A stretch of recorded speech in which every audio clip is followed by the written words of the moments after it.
Hi everyone, Devin here again with Ace Customs. I know it's been a couple of weeks since I posted a video.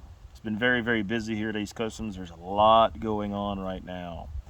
But today I wanted to show y'all and tell y'all about U-joints. Very important part of your full-size SUV and your pickup truck. This is what happens when you do not service them. Okay, they're not supposed to look like that. They're supposed to look more like this. So these weren't oiled properly and stuff like that and greased like they were supposed to be. They got dry. You see what happened when it was turning. It threw it out, threw the drive shaft on the floor, and messed it all up. So make sure you're greasing your U-joints if they're greasable. So I'm going to show you how I put them in. A lot of people use hammers. You can use a hammer. Sometimes I use a hammer on occasion depending on the reasoning. But actually what I use is a ball joint press. And it works beautifully. You know, with a hammer, you know, you hit on them, you could knock the little needle bearings out of them there. And then that's a big problem.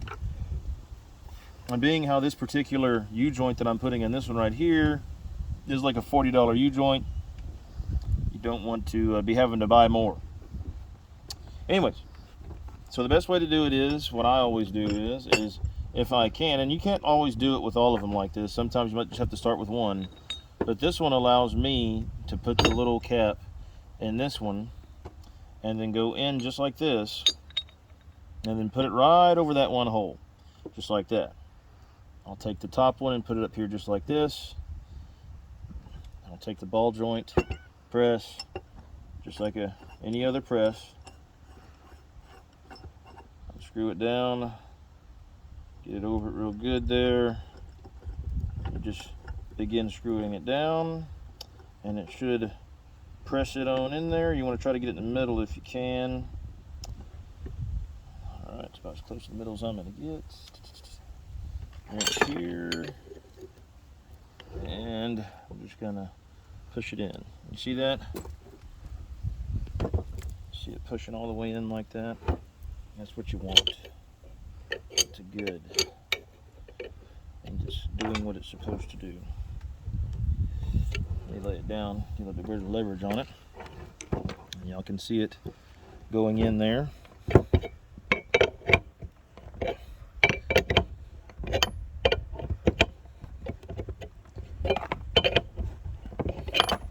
And at this point, I have successfully put in this here ball joint without having to hit it with a hammer. Ball joint, excuse me. This particular U-joint without having to use a hammer and risk losing bearings, hitting your finger. I mean, you know, there's all kinds of little things that come with hammers, you know. I mean, this just makes it so much easier. And you see, look, in one press here, I've gotten both ends in. I mean, it's just so much easier. And I'm sure there are those of you that have done this, but there are some people out there that may not know that you can do it this way. But I actually didn't learn it from anybody else. I was just messing with one day that was really being very difficult, and I had this epiphany. I said, well, heck, why don't I just use my ball joint press to put it in and make things easier? And here we are today. Another thing you want to make sure you do is you want to make sure you put all your clips in. So these are the clips that go on the outsides. So they look kind of weird. These are the ones that go on the inside. So get you a little pair of pliers or something like that. You don't have to use pliers, but it makes it easier. I'm going to use a little screwdriver here, or attempt to anyways. See how well it works. And it's not working. Let's see if these will do it.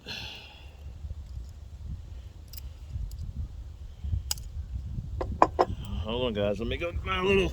Okay, got my little wire cutters here. I know they're for wire, but you know, they work good as needle nose pliers too. There you go. Goes in just like that. Now you want to make sure that these go inside that slot real good. So what I always do is I always just try to squeeze them like that, just to make sure they're in. That's what keeps the ball joint from flying out and your drive shaft from going flying with it. And then that side is in there. I'll go on this other side because it's pushed a little bit past it. And when you do this again like this, from the other direction, you want to try to make sure that you keep an eye on the other side, because you can bend these little clips. You don't want to do that. So I don't know if you could see inside there. You'll watch the middle of this little clip start to bulge out a little bit as I put some pressure on it. If you saw it raise a little bit there.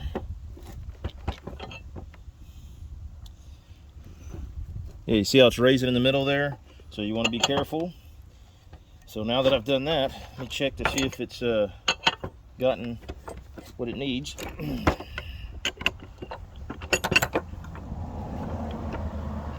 And look, guys, if you want to attempt to do U-joints at your house, it's really not all that difficult, honestly. It really isn't. This ball joint press, you can rent it at the auto parts and then take it back and get your money back. And then it doesn't cost you anything at the end of the day. This one here has been hit a few times by stuff, so it's going to be a little bit of an issue, but no worries, we'll get it on. I always get them.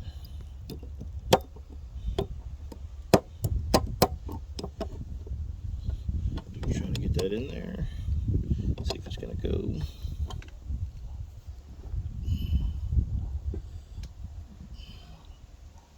See, yeah, it's not quite ready yet to go, I guess. Yep, so I'm gonna have to push it just a little bit more. Like I said, just make sure you're being careful when you do this. You don't want to mess up that other side. So I'm just gonna put a little bit more pressure on it here. Try to move it just a hair more. I hope that does it.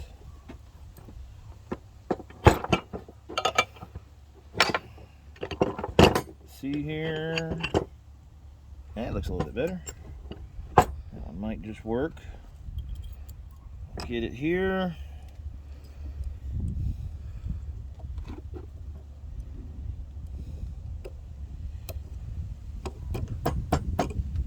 All you safety people out there, I know, not the right tool for the job, yada, yada, yada, yada. I don't want to hear it. Work with what you got, all right? This is what I have. You know what? It's never failed me. I do use a hammer just to make sure these are all the way in. I don't just use those pinchers like you saw there. I do use the hammer just to make sure that it's got all the way in there. There we go. See, that one's tucked in there nice. Get this one tucked in there too. Don't be afraid to hit them, guys. It's okay. They'll be all right. They're tough. They'll be okay.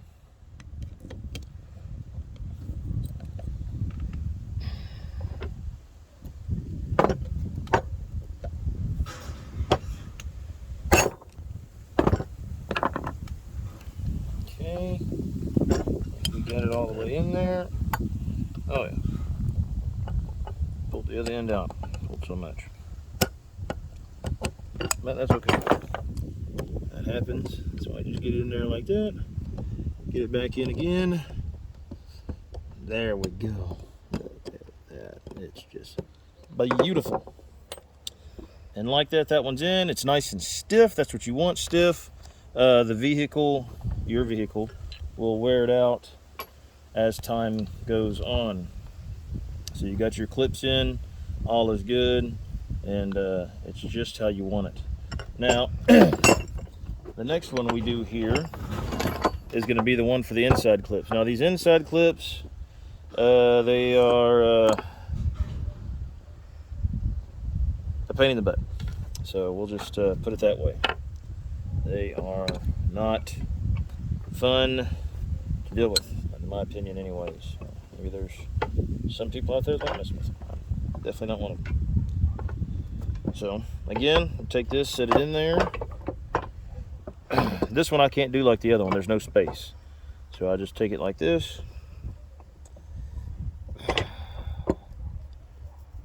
Get my old press ready here. I set it in there like so.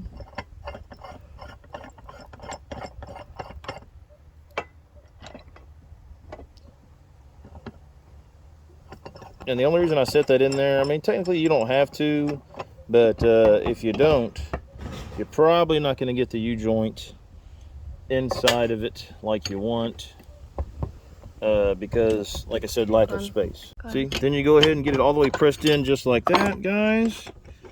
And then you'll see the outside C-clip goes around this little band right here.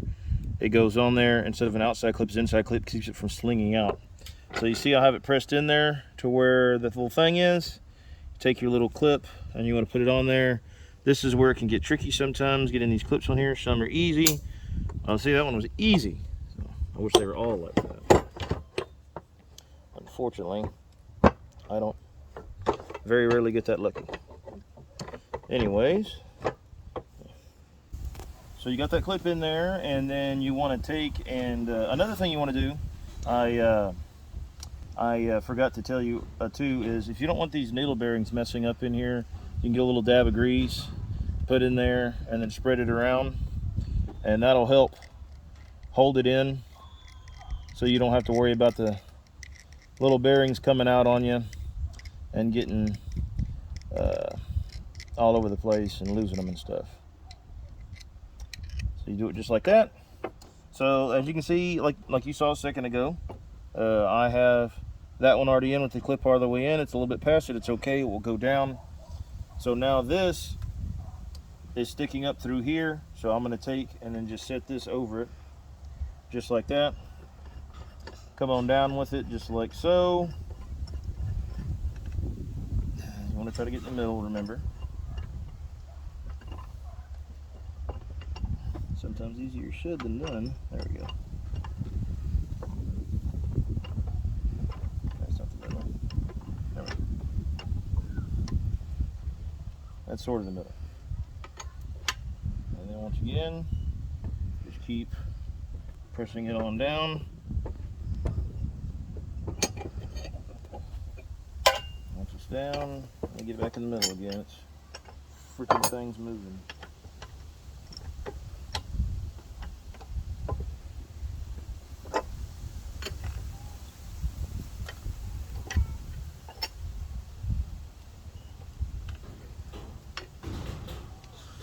Alright, push it on down just like that. Continue on the push till we can see that little line there. Same thing as before.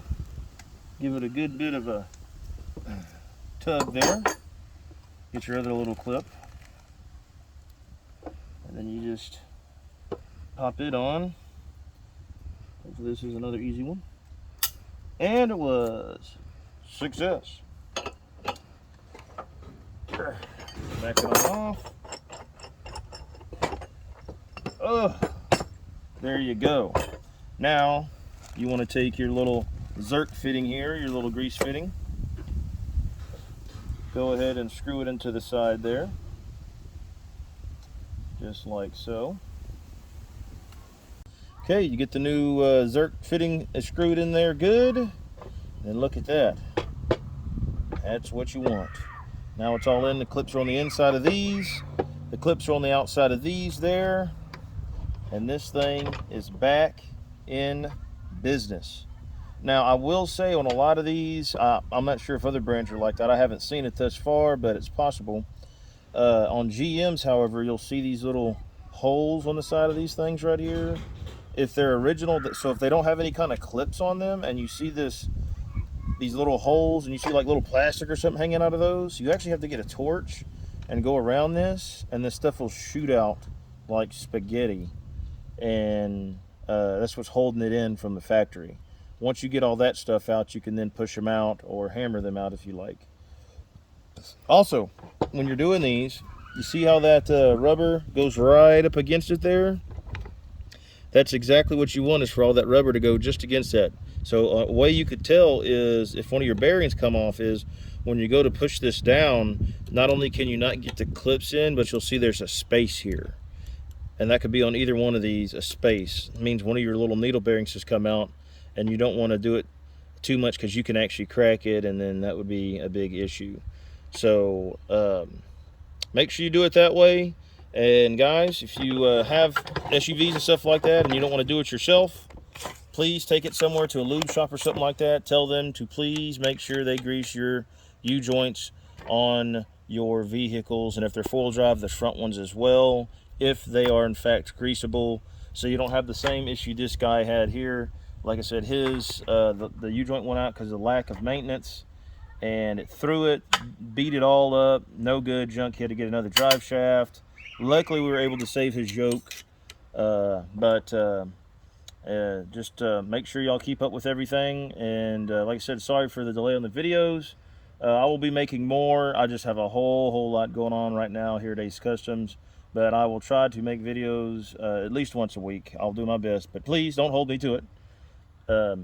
Anyways, guys, I hope this helps you out, and if you have any questions, y'all can always leave a comment or send me a direct message. Don't forget to check out my Instagram, my Facebook, and my YouTube for sure. You know, some of these videos that are long, you know, are not so very good on TikTok, so some of the longer videos will be better to watch on YouTube, obviously. I appreciate you guys, and y'all have a great day.